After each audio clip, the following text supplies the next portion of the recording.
My sister said I can't come to her wedding if I bring my boyfriend, even though we've been together for 5 years. She claims his presence would be inappropriate and would ruin the atmosphere. It hurt to hear that, because he's an important part of my life. I hadn't even finished chewing a bite of lasagna when Layla, my younger sister, dropped it like a court sentence. You can come to the wedding, but Nico isn't invited. The room fell silent. Even Mom dropped her fork. Honestly, I thought I misheard. Nico and I have been together for nearly 5 years. He's been to every one of my niece's birthdays, every Christmas dinner, even the christenings. He carried groceries when Dad broke his arm. He bought Layla perfume for her graduation. I thought he was part of the family, and she erased him with one sentence, like he was a typo in the guest list. I asked her to repeat herself. She said it again. If he comes, you're out of the ceremony.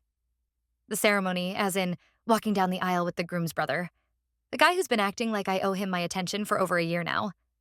At a double date Layla set up, he flirted with me the whole time, even after I told him clearly I had a boyfriend. At their engagement party, he kept staring. A couple weeks ago, I got a DM from him on Instagram. You'll look beautiful next to me.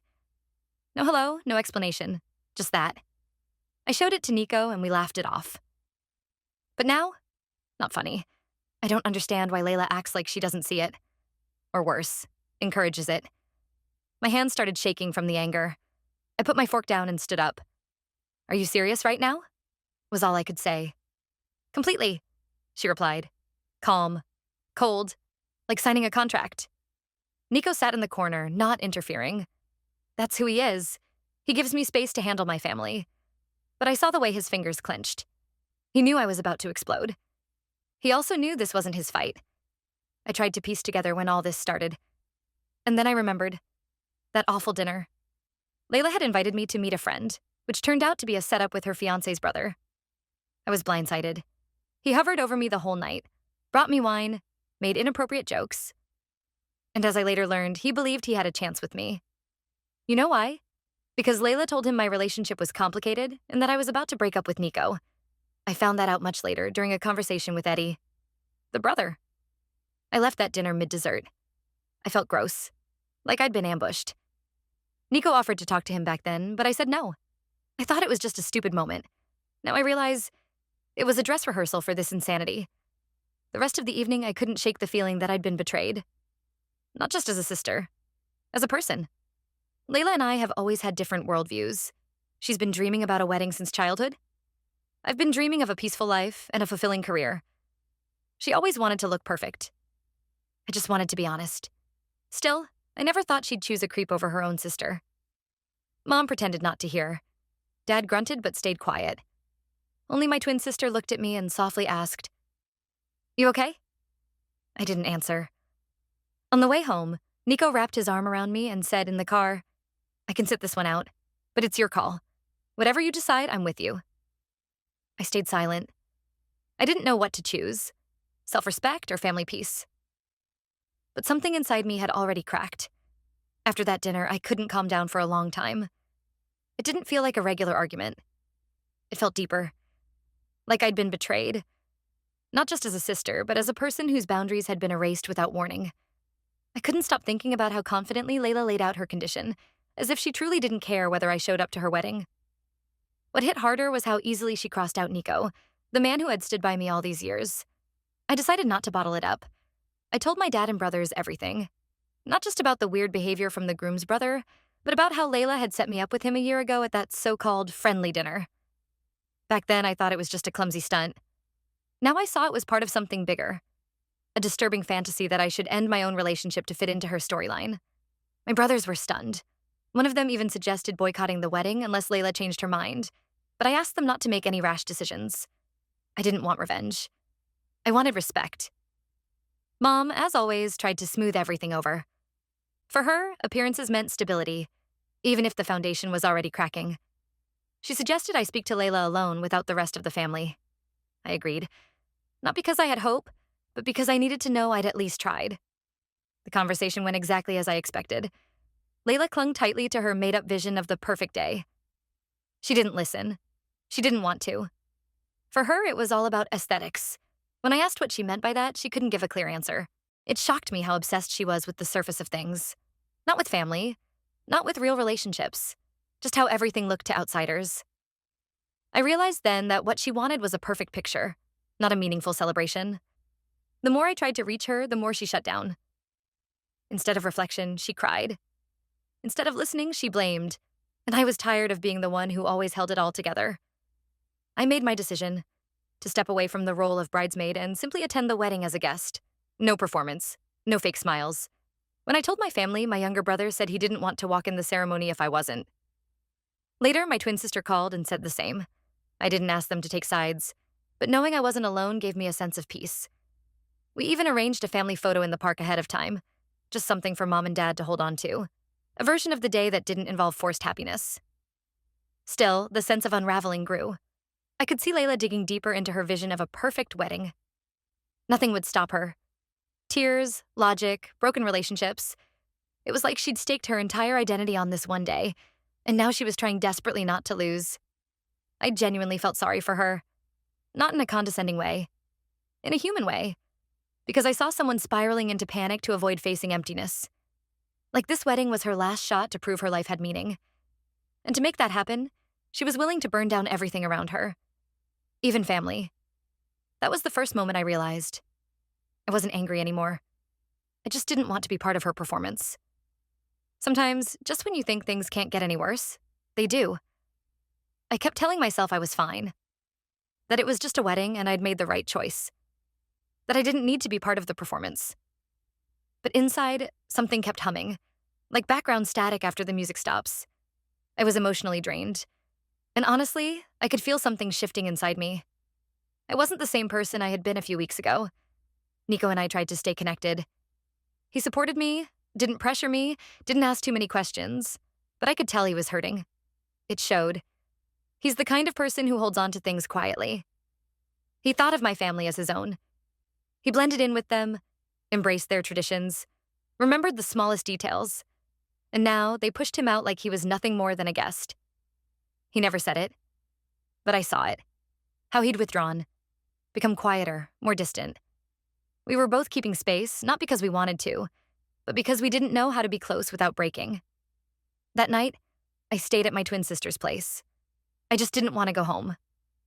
Everything felt off. We watched some dumb show, ate ice cream straight from the tub. She tried to cheer me up. I laughed, but it was empty. Something inside me had shut off. When I came back, Nico was already asleep, or pretending to be. The next morning, he left earlier than usual. I stayed in bed till noon, then finally got up and started cleaning the apartment. I vacuumed, scrubbed floors, rearranged books, even though everything was already spotless. I just needed to control something. Anything. When the rest of life felt like it was unraveling. That evening, he came home with wine and pizza. We sat on the balcony in silence. No one mentioned the wedding. Not a single word. Just wine, slices of pizza, and the cold air. I kept staring at his hands, how tightly he gripped the glass, how he avoided looking at me. I realized how far apart we'd drifted. Not because of a fight, but because of all the unspoken pain we didn't know how to share. I stood up, walked to the kitchen, then came back and laid down with my head in his lap. He ran his fingers through my hair. Gently, automatically. And somehow, that made it worse. It was the gesture of someone trying to stay near even when they don't know how. I just wanted to feel like we were still us. I looked up at him. He didn't look away. In his eyes, I saw everything. Fatigue, worry, love, and a quiet ache. I leaned forward and kissed him. Slowly. Not to prove something. Just to feel like we were still here. That not everything between us was dead. He kissed me back. Softly. Carefully. Like he was afraid to break something fragile. It wasn't passionate. It wasn't desperate. It was a kiss between people trying not to lose each other in the chaos. In that moment, I understood. We were on a ledge. Not because we'd stopped loving, but because the world around us was crumbling, and if we didn't hold on right now, we might not get another chance. Afterward, he pulled away and went to the bedroom without a word. I stayed on the balcony, wrapped in a blanket, my wine gone cold. I felt shaky, like I'd done something wrong. And in a way, I had. That kiss wasn't just about closeness. It was an admission that there was a crack between us. And we both felt it. We were just too afraid to say it out loud. I didn't sleep that night. I wandered the apartment barefoot, listening for sounds from the bedroom. In the morning, he was gone. On the kitchen table was a note. Picked up an extra shift. Back late. I knew he wasn't leaving, but he wasn't really coming back either. After that night, everything started unraveling faster than I expected. Nico and I lived under the same roof, but felt like neighbors who'd stopped saying hello. There was silence between us. Not angry, not tense, just hollow. We went through the motions: breakfast, small talk, our usual shows. But every movement, every word felt like it passed through glass. I kept trying to tell myself it was just fatigue, that once the wedding was over, we'd fall back into our rhythm. But deep down, I knew that wasn't true. We'd already crossed a line that made it impossible to go back to how things were. Meanwhile, Layla carried on with her wedding planning like nothing had happened. In family group chats, she posted seating charts, photos of napkin options, updates about getting the florist to redo the centerpieces. She carefully avoided the word conflict. I barely participated. Just nodded during calls when needed and muted myself as soon as the conversation shifted to creating the perfect atmosphere. One day, Mom called me privately. She said she wished things could go back to the way they were. Her voice was tired and tight. She didn't accuse me directly, but I could feel it between her words. To her, this all looked like a spat between two daughters that just needed to be talked through. Then came the day of the bachelorette party, or what should have been. I wasn't invited, of course. At first, I told myself I didn't care. But when I saw the photos Layla posted, cakes, champagne glasses, balloons, and the caption, "With my best girls," it hit me hard. Not because I wanted to be there, but because she had so deliberately cut me out. Like she'd taken scissors to our history and trimmed me from the frame. My twin later told me the vibe at the party was tense. People whispered, everyone pretended things were fine, but everyone knew they weren't. Even the groom looked on edge. And Eddie, the brother, was there, grinning, posing for photos, flirting with the bridesmaids like nothing had ever happened. The next day, Nico suggested we get away for the weekend. I agreed instantly. I needed to escape the sticky pressure of everything. We rented a cabin by the lake, walked the shoreline, cooked together. It was almost peaceful. Almost. Because even there, the thing between us hung heavy and unspoken. On the last night, sitting by the fire, he said he felt like a stranger. That for the first time in all our years together, he didn't feel welcome. Not just at the wedding, with me. Like he had become a shadow in my life. I didn't respond, because it was true. Not out of malice, but because I didn't know how to hold on to him while I was slipping myself. When we got back to the city, things went even quieter. We barely spoke. I worked late. He picked up more shifts. The apartment became just a place where two tired people happened to live. Then my dad called, said he wanted to meet in person, that he was done watching everything fall apart. We met in a park. He was angry. Not at me, but at Layla. He'd gone to Eddie and confronted him. Turned out Layla had indeed told him that things between me and Nico were falling apart, that I'd probably leave him, that Eddie had a real shot. I sat there in silence. I didn't even have the words. Dad was furious. He said he felt disgusted with how his daughter was behaving, that she lied, manipulated, and all for the sake of a picture-perfect day. I came home in a daze. Nico was asleep. On the nightstand was his shirt, the same one he wore to our first Christmas with my family. I picked it up, pressed it to my face, and cried. Not from anger, from grief. I kept feeling like I was being stretched in every direction. On one side, there was Nico. Quiet, distant, with that look in his eyes that barely reflected me anymore. On the other, my family. A mess I couldn't navigate. And somewhere in between was me. Tired, broken, pretending I was holding it all together. I tried to keep up some illusion of normalcy. I worked, went grocery shopping, replied to pointless family messages about glassware, candles, and guest favors. It all felt laughably meaningless when inside me there was just a void. Sometimes I even found myself envying people who could fake it convincingly. Nico had become so quiet. We barely spoke. Sometimes he'd sit with his laptop and get lost in some game. Other times I'd hear him talking on the phone out on the balcony for a long time. I didn't ask who it was. I was afraid to know. In that fragile state, I got a voice message from my mom. She was asking me to reconsider. Said Layla was really upset and just wanted things to work out. I listened to it with clenched teeth. They all seemed to live in a parallel universe where someone could just say, "Let's fix this," and it would magically go back to normal. Meanwhile, we were standing on scorched earth where nothing could grow anymore. That evening, Layla showed up at my door. No warning, just rang the bell and stood there with a plastic bag and a forced smile. She said she was bringing me an opportunity to make things right, a new offer. If I apologized, I could still be a bridesmaid, but only if Nico didn't come. I let her in without saying a word. Not because I wanted to hear her out, but because I wanted to see just how deep into her own lies she'd fallen. She sat on the edge of my couch and started talking about the big day, about childhood dreams, about peace and harmony. Not a single word about lying to the groom's brother. Not a mention of how she manipulated me. Just more lines about how I was ruining everything. Something snapped inside me. I looked at her perfectly done makeup, the styled hair, the fake concern, and I felt a wave of rage. But not fiery rage. Cold. Quiet. I stood up, walked to the door, and opened it. I didn't say a thing. She stopped mid-sentence, looked at me like I'd betrayed her. I stayed silent, holding the door until she got up and walked out. Only when I closed the lock behind her did I realize that was it. Final. Not a pause. Not a break. The end. I broke down crying, not from hurt, but from relief. From the weight of no longer having to save what had already rotted from within. Later that night, Nico came home. I didn't mention Layla's visit. He sat beside me and opened his laptop. Then, almost in a whisper, he asked, "Do you even want me here anymore?" I froze. The question pierced me, because I had been asking myself the same thing lately, but had been too afraid to say it out loud. I didn't answer. I just nodded.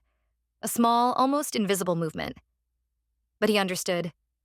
For the first time in what felt like forever, he hugged me. Tight. No words, no expectations. Just held me.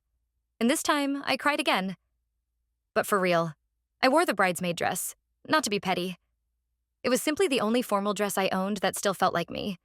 It fit perfectly, hugged all the right places, and reminded me that I was supposed to be part of this day. Until they decided I wasn't. I didn't even know if Nico was officially invited. We just showed up. Later than most guests, right before the ceremony. No one greeted us. We walked in by ourselves. I could feel eyes turning, mouths going slightly slack. I held Nico's hand like an anchor. He didn't let go. Layla stood off to the side with her bridesmaids. She was laughing, pretending everything was perfect. But then her gaze swept the room and landed on us. And just like that, the smile vanished. Her face went pale. I saw the twitch in her brow. Nico noticed too. She turned away quickly, but everything about her posture shifted. Suddenly she was tense, rigid. I knew that stance. It meant she was barely holding it together. We took our seats in the front row. Not to make a statement, just to stay close and avoid walking through the whole room. I heard whispers behind us. They actually came. Some distant relative, probably. The ceremony started. Everyone stood. Layla walked down the aisle in white, looking ahead as if we didn't exist. But I caught it. Halfway down, her eyes darted toward us again. She saw the dress. She saw me with Nico, saw our hands clasped. It hit her like a slap. She almost stumbled. She made it to the altar, but she was unraveling.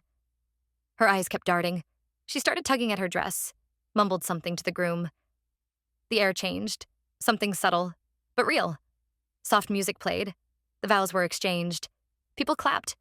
And I, without looking at anyone else, turned to Nico and kissed him.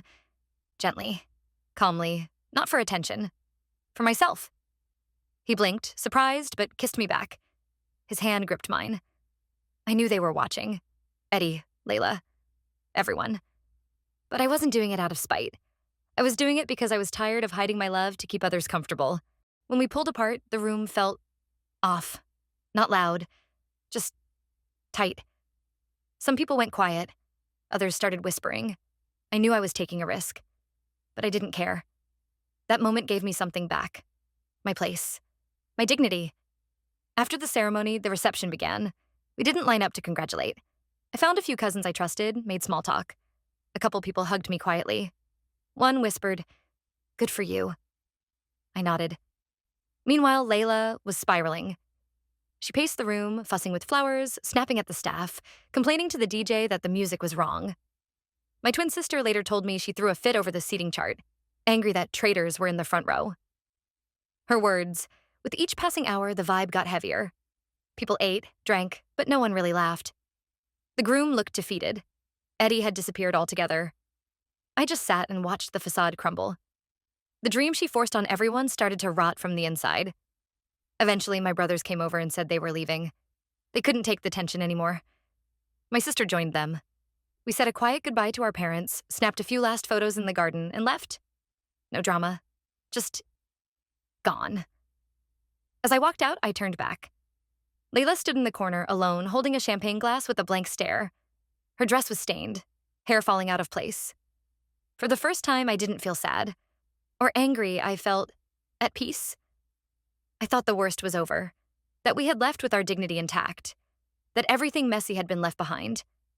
But Layla had one more act to perform, and this time, there was no script. Less than an hour had passed since Nico, my brothers, and I had left the venue. We were already in the car. I was fastening my seatbelt when my phone started ringing. Mom. I didn't answer. Then another call, my twin sister. A text followed. Layla's having a meltdown, screaming at everyone. The groom just walked out. I froze. There wasn't fear or satisfaction, just emptiness.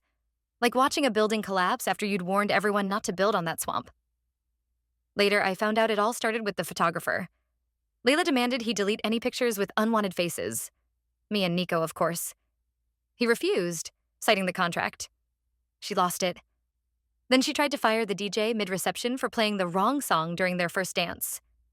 Then she turned on Mom for thanking Nico for coming. Someone filmed part of the outburst. A guest sent me the clip. You can hear Layla screaming at the groom. He storms out, slamming the door. The waitstaff freeze. One of the groom's brothers stares at the floor. In the background, someone nervously jokes into a mic like nothing's happening. After that, people started leaving. Quietly at first, then in waves. Some with polite expressions, others visibly annoyed. I heard one woman mutter, "Why did I even buy a new dress?" Mom later told me that within 3 hours, the venue was half empty. The caterers packed up leftovers, the music was cut, the flowers collected. Layla's dream wedding ended with stained tablecloths, sticky glasses, and scraps of tulle on the floor. I didn't feel triumphant or guilty. I just sat in the car next to Nico and stared out the window. He didn't ask me anything. He just placed his hand over mine. I closed my eyes. Later that evening, I got a message from Layla. Long, full of typos, obviously written in a panic. She blamed me for everything. Her ruined life, the wedding, her relationship with the groom, the loss of our parents' trust. She said I destroyed her reputation, made her look crazy, stole her biggest moment. Her final words, "You should have just endured it." I didn't respond. Not because I had nothing to say, but because I'd finally learned to stay silent where I once would have rushed to fix. Instead, I closed my eyes and let the truth settle. I don't owe anyone anything anymore. Not my silence, not my tolerance, not my effort to keep peace at my own expense. Nico and I came home late. I kicked off my shoes at the door, stripped out of the dress, and went straight to the shower. Water rolled down my back, washing away the tension like grime. I stood there thinking, I'm not the same person who walked into this mess. Something in me had shifted. Later, we went to bed. I couldn't sleep. I lay there listening to Nico breathe. Slow, steady. His hand held mine. And I realized he stayed through all of it. In the morning, I got a message from one of Layla's friends. She said Layla was already working on spinning the narrative, telling everyone the wedding had been perfect, that the rest was just gossip and jealousy. I thanked her for the heads up, then turned off my phone. I'm not part of her show anymore. I thought I'd feel empty after everything, that there would be some heaviness I'd have to carry. But instead, there was silence. Not the heavy kind, not ominous, just quiet. Like a room after everyone has left and you can finally breathe. I didn't respond to the messages. Not the apologies, not the accusations, not because I wanted to punish anyone, but because I no longer felt the need to explain. I didn't want to be part of the endless drama where I was always too quiet, too loud, too distant, or not loyal enough. A couple days later, Nico and I packed a few bags and left for a short trip. Not as an escape, but as a pause. We booked a room in a small coastal town, walked along the boardwalk, ate street food, laughed at dumb things. I watched him and realized how deeply I loved him. Not in a movie way, in a real way. The kind of love where no one has to be rescued, and no one has to shrink to be held. Just be. Just hold hands. One night, we sat on the hotel rooftop, drinking cold wine from plastic cups.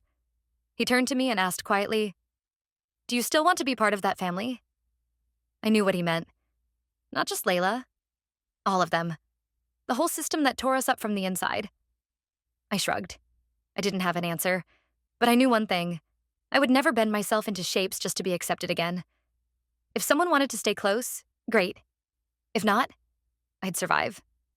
He smiled. I want to be with you, wherever you stand. And something inside me aligned. Not suddenly, not like in a movie, just finally in place. When we came back home, I left the family group chat. Not out of spite, just because I couldn't keep pretending nothing had happened. Layla, I'd heard, was still posting wedding photos with captions like perfect day. My dad sent me a dry, thanks for being honest. We haven't spoken since. My mom kept sending long messages that swung between please make peace and veiled guilt trips. I didn't reply. My twin sister stopped by. We had coffee in the kitchen. She asked, do you really not want to talk to them anymore? I said, I do. Just not at the cost of myself. She nodded. Good. Sometimes I wonder if I lost my family. But then I look at Nico, at our home, at how I feel in my own body, and I realize I finally found one. Not walls, not blood, but a place where I'm allowed to be me. We're not planning a wedding. Maybe someday, maybe never. We talk about it casually, without pressure. What matters is what we have now.